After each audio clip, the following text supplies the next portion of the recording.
पृथ्वी पर रहते हैं, इस पृथ्वी ने हमें बहुत कुछ दिया है, सब कुछ दिया है इस पृथ्वी ने। आज इस पृथ्वी पर जो कुछ है उसी की वजह से इंसान जिंदा है। अगर ये पृथ्वी ऐसी नहीं होती तो इंसान का जीवन भी नहीं होता। पृथ्वी से हमें क्या क्या मिल रहा है हम सब देख रहे हैं। हमें कपड़े मिलते हैं, हमें फल मिलता है, सब्जियां मिलती हैं, अन्न मिलता है और लकड़ी मिलती है, जितने भी साधन है सब मिलते हैं। और इसके साथ साथ जीने के लिए जितनी जरूरतें आवश्यकताएं हैं उनको पूरा करने के लिए पृथ्वी ने हमें साधन दिए।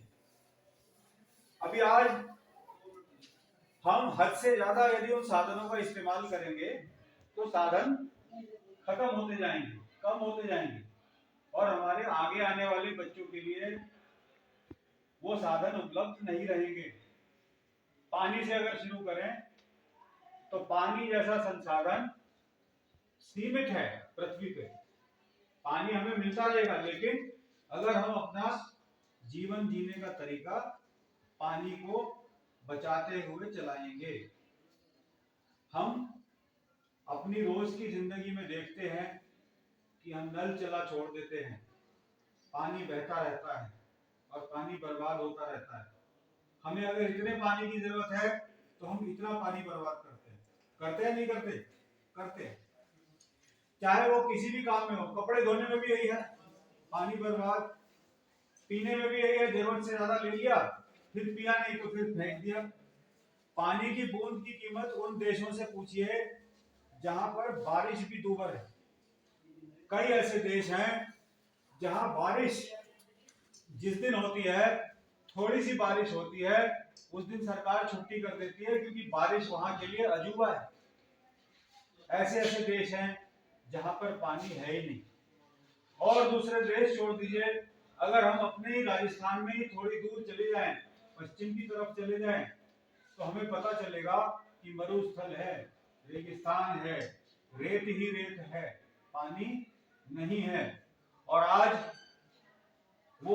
भी कुएं और बावड़ी ढूंढते हैं जहां से पानी निकालकर पिया जा सके।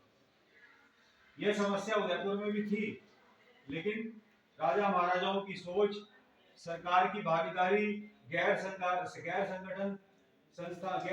संगठनों का सहयोग, इन सब ने मिलाकर आज उदयपुर के पानी की समस्या को दूर करने में एक बहुत बड़ी भूमिका निभाई है।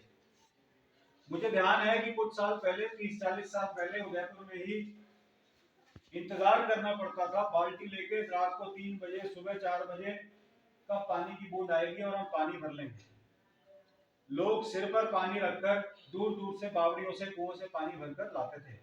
लेकिन आज इंसान को सुविधा हो गई, बटन दबाया और पानी हमने अपने घर जमा कर लिया। लेकिन यहाँ एक भूल है कि जितनी जरूरत नहीं है, जितनी आवश्यकता नहीं है, आवश्यकता से अधिक अगर हम पानी भर लेंगे तो वो बर्बादी होगा।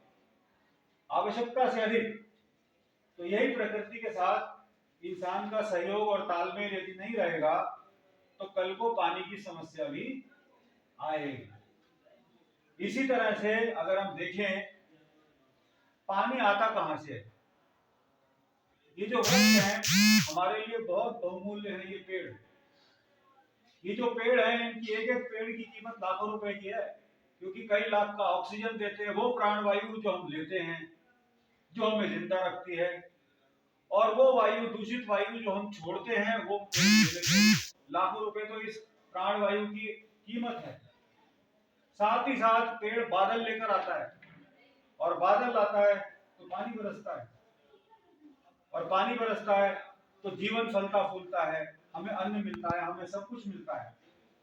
तो एक एक पेड़ की कीमत यदि कोई इस दृष्टि से देखे कि एक लकड़ी का टुकड़ा है, तो उस इंसान के लिए पेड़ की कोई कीमत नहीं है, प्रकृति के प्रति उसकी कोई आदर की भावना उसके अंदर नहीं है। एक एक पेड़ इतना मूल्यवान है एक एक व्यक्ति के जीवन में। उसके पानी, उसकी हवा, उसकी छाया, उससे मिलने वाली दवाई, इसकी कोई कीमत ही नहीं। इसीलिए वृक्षारोपण की बात कही जा रही है। पौधे से वृक्ष बनता है, पौधे से वृक्ष बनने में बहुत समय लगता है। तो व्यक्ति को शास्त्रों में भी कहा गया है कि अपने जीवन में कम से कम 5 पेड़ तो लगाने चाहिए। अगर नहीं लगा पा रहे तो किसी दूसरे के पेड़ में या पौधे में पानी दें, इतना सहयोग हम करें। क्योंकि अगर हम सिर्फ पृथ्वी से लेना ही सीखेंगे और देंगे कुछ नहीं, तो पृथ्वी भी थोड़े दिन में हमें कुछ देगी नहीं। यही चीज कोयले के साथ है। कोयला भी धरती पर खत्म होगा, तेल भी धरती से खत्म होगा, लेकिन फिलहाल भारत में बिजली बन रही है कोयले, और कोयला सीमित मात्रा में है।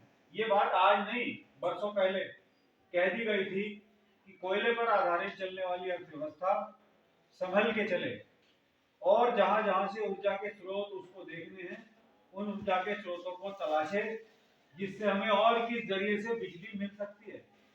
यदि हम जाएंगे जैसलमेर की तरफ तो हम देखेंगे बड़े बड़े पंखे लगे हैं, पवन चक्कियां लगी हैं, वो ऐसे ऐसे घूमते रहते हैं, हवा से बिजली बनती रहती है। तो कोयला जलाने की आवश्यकता नहीं, हवा से बिजली बन रही है। इसी तरह हम देखेंगे कि सौर ऊर्जा, सूरज से मिलने वाली ऊर्जा, आज हमारे शहर में भी जगह जगह लोगों ने छत के ऊपर सूर्य ऊर्जा के पूरे प्लांट लगा रखे हैं, और उनको सरकारी बिजली पर निर्भर होने की आवश्यकता नहीं है। अपनी बिजली खुद सूरज से बना रहे हैं, और उससे रोशनी भी हो रही है, उससे पंखे भी चल रहे हैं, उससे जितने काम है वह इंसान कर पा रहे हैं। बड़े बड़े लोगों ने भी बड़े प्लांट लगाए हुए हैं, और जो बेचारे छोटे लोग हैं जिनके पास इतने साधन नहीं है, इतनी क्षमता नहीं है, उन्होंने छोटा सा लगा रखा है, उससे ही बिजली चल रही है घर में। तो यह स्थिति है डीजल और पेट्रोल। यदि हम भी इसका आवश्यकता से अधिक इस्तेमाल करेंगे तो ये महंगे भी होंगे और ये कम भी हो जाएंगे। तो ये जितनी भी सुविधाएं हैं प्रकृति ने हमें दी हैं, यदि हम इन सुविधाओं को सिर्फ अपनी आवश्यकता के अनुसार इस्तेमाल करेंगे तो मानव जीवन धरती पर लंबा चलेगा, नहीं तो आगे आने वाले समय में बहुत कठिनाई हमें होने वाली है। इसीलिए आज कहा जा रहा है कि पानी अपने कप में उतना ही भरिए जितनी जरूरत है, बर्बाद मत कीजिए। बर्तन धो रहे हैं तो एक टब में पानी भर लीजिए, नल चलता हुआ मत छोड़िए, जिससे नल चल रहा है, पानी बर्बाद हो रहा है और हम अपने बर्तन धो रहे हैं। कपड़े धो रहे हैं तो नल चलता हुआ मत छोड़िए, पहले किसी चीज में भर लीजिए पानी, फिर जरूरत हो फिर ले लीजिए, पानी तो आ ही रहा है। तो पीने का पानी, कपड़े धोने का पानी, दूसरे काम करने के लिए पानी, इसका इस्तेमाल हमें बहुत ध्यान पूर्वक करना होगा। इसी तरह अपनी और आवश्यकता है, चाहे खाने की आवश्यकता ले लीजिए। हम खाना खाते, अक्सर होता यह है कि खाना हमारा बर्बाद हो जाता है, उतना हम खा नहीं पाते जितना बना लेते हैं। कोई बात नहीं, एक रोटी कम खा लो, कोई फर्क पड़ने वाला नहीं है शरीर में। लेकिन अगर एक रोटी ज्यादा बन जाती है, और हर घर में एक एक रोटी ज्यादा बन जाती है, और हर शहर में एक एक रोटी ज्यादा बन जाती है, और हर पूरे देश में अगर एक एक रोटी एक दिन में अगर छूट जाए, तो आपको विश्वास नहीं होगा कितना बड़ा ये हो जाता है बर्बादी हमारे देश में। तो संसाधनों की बर्बादी, चाहे खाने की हो, सब्जी की हो, अन्न की हो। इसी तरह से कपड़े, हमने देखा है कि हमने अथाह कपड़े खरीद रखे घर में, भरे पड़े हैं, कपड़े भरे पड़े हैं। कई कपड़े ऐसे हैं जो पहनते भी नहीं है, लेकिन खरीद के रख लिए और आज उनका इस्तेमाल नहीं है। क्या हुआ? बर्बादी है, कपड़े की भी बर्बादी। इसी तरह मकान है, इतने बड़े बड़े मकान बना लिए लोगों ने, आज रहने वाला कोई नहीं है। मैं शहर की बात करूं तो आज इतने बड़े बड़े मकान लोग बनवा के बैठे हैं, उनके बच्चे भी नहीं है आज उनके साथ, वो किसी दूसरी जगह जाकर पढ़े लिखे नौकरी की और आज वहां रह रहे हैं। जितने संसाधन पृथ्वी से लगे थे उस मकान को बनाने के लिए, उसका आज किसी को कोई फायदा मिलने वाला नहीं है। धरती यदि बंजर हो जाएगी, और बंजर हो रही है, प्रकृति से खिलवाड़ और छेड़छाड़ करने का नतीजा ये हो रहा है कि आज विश्व में बहुत सारी जगह ऐसी हैं जो पानी के नीचे आ जाएंगी, समुद्र के पानी के नीचे डूब जाएंगी। बांग्लादेश, मालदीव ऐसे देश हैं जिनको आने वाले समय में खतरा है। ऐसी ऐसी जगह बाढ़ आ रही है जहां कभी बाढ़ नहीं आती थी, भूकंप आ रहे हैं, ज्वालामुखी फट रहे हैं। ये पृथ्वी ने हमें चेतावनी दी है, चेतावनी।